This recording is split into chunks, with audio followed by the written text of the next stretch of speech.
Des informations qui ont fuité dans la presse ces derniers jours font écho du rachat de l'entreprise Chococam par des investisseurs étrangers.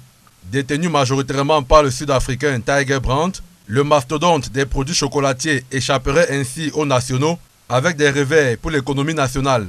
À chaque fois qu'il y a un investissement étranger, le risque de rapatriement, n'est-ce pas, des devises, des fonds est très élevé. Pourquoi? Parce que quelqu'un qui vient investir son argent, évidemment, il n'a pas un plan de réinvestissement, il a un plan de retour sur investissement et qu'il va rapatrier chez lui. C'est une question de souveraineté économique.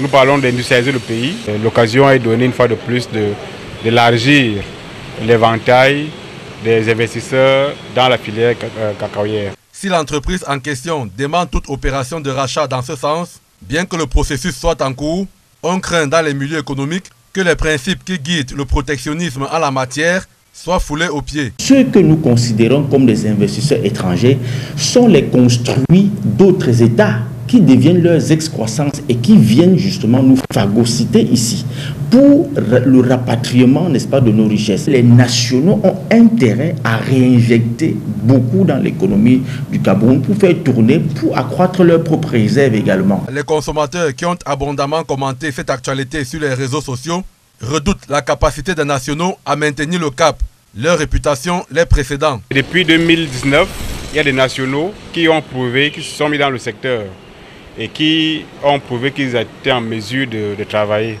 Je parle là d'un patron local qui est parti de 35 000 tonnes de fèves transformées.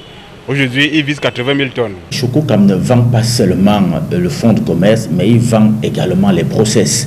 Il vend les process en termes de respect de normes, de qualité de production et tout cela. Et donc, dire qu'à chaque fois que les Camerounais sont à la tête d'une structure, cela détériore ou étiole la qualité, n'est-ce pas, de production, moi je pense que c'est une insulte. Pour nos observateurs, la protection des entreprises camerounaises est impérative dans un contexte de compétition internationale accrue.